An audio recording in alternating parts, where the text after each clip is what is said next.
Good morning, everyone. It's still morning, technically, for the next couple minutes, but we're starting a little bit early because we have been able to get Olga Cherevko, the spokesperson for the Office for the Coordination of Humanitarian Affairs, who's in Gaza, to speak to you. So she'll start off this briefing, and then after that, I'll do the spokesperson's briefing, and then we'll get to our noon briefing guest, who's Roberto Benes, who will be speaking to us from Haiti. So first, as you can see on the screen, we have Olga Cherevko. Olga, welcome to the briefing. The floor is yours.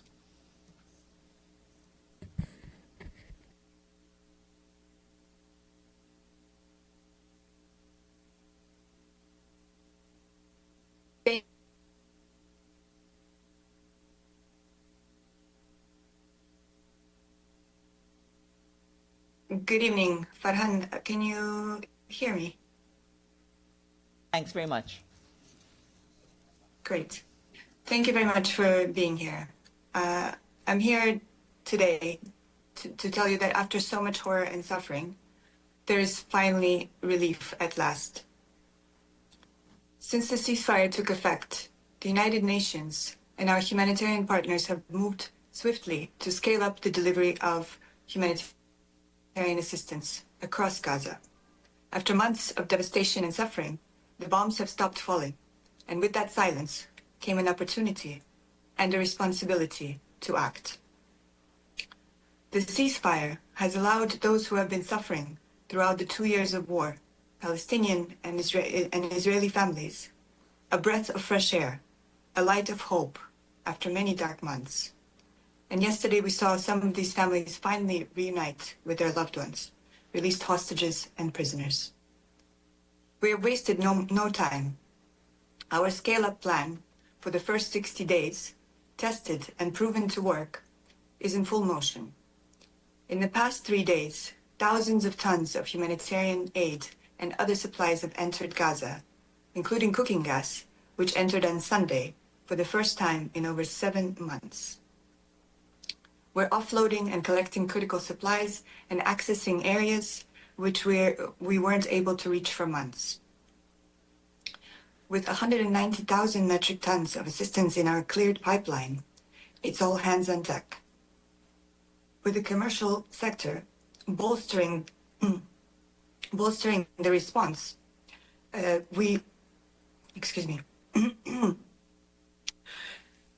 with the commercial sector bolstering the response and the bilateral assistance with us,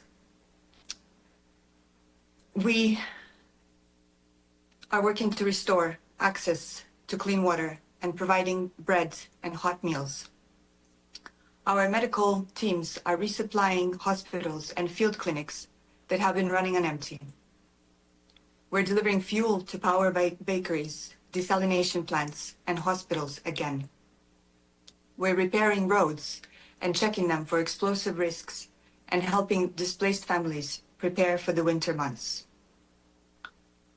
There is a bombed-out building in Gaza City where somebody painted a beautiful mural on one of the collapsed walls. The mural says, Bukra Akhla, which means tomorrow is better. It is the hope envisaged in the blue sky and the sun in the mural that has nurtured people's resolve to see that better tomorrow through. They're now returning to places where their homes once stood, opening shops and discussing future plans for the first time in months. Yesterday, a family living in a tent surrounded by rubble in Gaza City invited me for lunch of some stewed tomatoes and peppers. It was their first time having fresh vegetables in months. Every truck, every piece of bread, every box of medicine that crosses into Gaza carries with it a message of hope for a better tomorrow. The needs, of course, remain immense. The ceasefire has ended the fighting, but it hasn't ended the crisis. Displacement, destroyed infrastructure, lawlessness, damaged roads, unexploded ordnance, and the collapse of basic services are just some of the challenges. Scaling up response is not just about logistics and more trucks. It's about restoring humanity and dignity to a shattered population. We're working around the clock with all parties to ensure predictable, safe, and sustained access. But let me be clear, humanitarian aid alone will not be a substitute for peace. The ceasefire must hold. It must become the basis for a broader political effort that brings the end of cycles of violence and despair. The ceasefire has opened the door to a future in which children can go to school safely. Hospitals are places of healing and not suffering. And aid convoys are ultimately replaced by commerce and opportunity. The road is long, but the journey of 1,000 miles begins with just one step. And we will be there with the people every step of the way. What is most important now, that with this new chapter, is that the world doesn't turn the page while the healing has just begun. Thank you.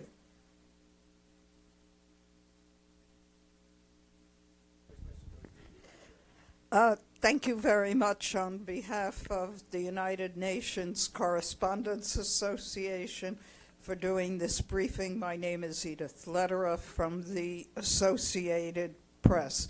A couple of quick follow-ups.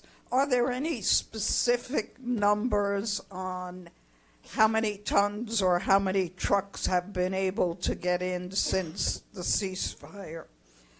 Secondly, what items is Israel still blocking from getting into Gaza? And thirdly, we've been hearing that there's fighting between some Hamas members who've taken over security and some clans or gangs. Is that impacting humanitarian work? Thank you. Thank you, Edie. Farhan, do you want me to take one by one? Or? Yes, please. Okay. Thanks, Edie. So on the trucks, we were informed by the Israeli authorities that on Sunday, 817 trucks have entered. In terms of your second question, I think what we need to look at is on Sunday, I actually spent that Sunday at Kerem Shalom. And to be honest with you, I was sitting there for the entire day and watching the trucks enter and the items entering and all these items that we have been needing for so long. I have seen so many of them finally come in, and including cooking gas that I mentioned. This is going to make a massive difference in people's lives, because we have seen people collecting garbage, kids collecting garbage to burn, to cook with. And this is a huge breakthrough. I think this will be a very long journey. We need to remain on course. We have to, of course, the importance of the ceasefire holding is very, very critical, and the importance that the parties continue, that they adhere to the parameters agreed in the ceasefire is very, very important. There is, as I mentioned, there are many challenges that remain. These challenges include the breakdown of public safety, of public order, of lawlessness. And so this is something that we will need to deal with, of course, and we will face it on a daily basis. Of course, the path that we're following, it will take time, and it needs to progress to the point where law and order is restored, and we are able to get guarantees that the safety of workers and the civilians around us that we're trying to serve. Thanks. Deshi? Hi, Olga. Shidoju with China Central Television. Sort of follow up with Edie's question. A couple questions. First, you said you saw those humanitarian aids entering Gaza. We know that we used to have this discussion of the border crossing. You just get the trucks inside Gaza, offloading and unloading, and then use the trucks inside Gaza to deliver the humanitarian aids. Is that still the case? Have you been able to pick up those things in the border crossing to deliver to people? It's not really in the pipeline, but how many have you been, delivered to people? And secondly, have you experienced any lootings in the past 3 days? Thank you. Thank you. Yes, we did. We have been able to deliver, and we have been delivering to the people daily. And of course, with the scale up, we're hoping to address people's needs increasingly better. The way it works, basically, at the crossing, the empty trucks come and then they get loaded and then they come back out and then they get delivered to the different warehouses and other points to reach the people. On your question of looting, it relates to this the same issue of breakdown of law and order that we have seen. And we have seen a reduction, even though it has been a serious issue in the past months. We have seen over time a reduction, especially in the recent days. And of course, the idea is that with the increased entry of supplies into Gaza, that the looting will stop. And this is what we would like to see. So just to be confirmed, there are still lootings for the past few days? Well, I don't think this is something that we can expect to change overnight again. And this is something just like we cannot expect Gaza to turn from rubble into built up city. It will take time. So yes, it's still an issue. Amelie? Thank you, Olga. Amélie Bottelier from AFP News Agency. You mentioned an unexploded ordnance. Do you have any kind of idea of what kind of scale we're talking about this unexploded ordnance? And what kind of precaution are the humanitarian, the NGOs, and the people going through the rubble putting in place to avoid all this to explode? Thank you for the question. So this is one of the areas that we are focusing on, and the same thing happened during the last ceasefire, where we ramped up the attention to this issue. Basically, we have, of course, our teams on the ground who do assessments, and they assess the various roads, the locations, and they go to make sure that the ordinance is clearly marked, and that there are also awareness for the communities to make sure that they know not to touch them and not to be around them, and so forth. And it's in terms of scale, I think we will find that out as we go along. I mean, we do find shells and other ordnance regularly in our missions, but I think that we will realize the full scale of it once we have done the assessments of all the areas that we need to assess. I know there's a lot of questions, but we can only take maybe two more.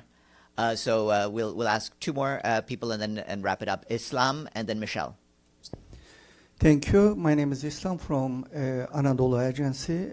I just would like to ask, do you enter humanitarian aids only certain areas in Gaza, such as the first phase where Israeli army withdraw, or you enter the humanitarian aids across to Gaza? My second question is, are there still Palestinians, Gazans, in the Israeli military controlled area? If so, do you deliver also to those people? So we deliver assistance wherever people are. With the ceasefire, as I mentioned, there are various areas that we weren't able to access before that we are accessing now. We go wherever people remain. And in terms of the different areas where there's a different coordination modality for us to reach the people, we use that modality. So it just depends on the area. But we're delivering assistance and services wherever people are. Okay, and we have time for one last question, and that's from Michelle Nichols online. And we'll try to have another humanitarian briefing as soon as we can, but our guest has to leave soon. So Michelle, and then we'll let Olga go. Thank you. Thank you so much for the briefing, Olga. Michelle Nichols from Reuters. Just a couple of quick questions. First of all, how many crossings are open and which ones? And you mentioned how many trucks had entered on Sunday. Has there been any aid that's entered Gaza since Sunday? And then Israeli officials have said that the ramp up or the scale up of aid would be delayed or reduced because Hamas has not handed over the bodies of some hostages. Has COGAT notified the UN of any delay or reduction in the number of trucks it's going to allow into Gaza? Thank you. So I'll start with your last question first. We have received this communication from the Israeli authorities, and of course we continue to encourage the parties to adhere to the agreements that have been set out in the ceasefire parameters. And we certainly very much hope that the bodies of the hostages are handed over and that the ceasefire continues to be implemented. In terms of the crossings, they are, we can confirm that today they were closed, but we continue to pick up because it's not every day that when things come in, everything is collected immediately. So we continue to collect what is there, and we will continue to do so, and then bring in more. And that notification spelled out exactly how many trucks they would allow to enter from tomorrow? So the notification is the information that we have seen, that you have seen in the reports. Okay, thank you. Thank you. Thanks very much, Olga. I know that you only had a small amount of time, so thank you very much for agreeing to come and speak to us. Good luck with your work. Thanks. Thank you. Thanks. Bye-bye. Okay. And now, in a short while, you will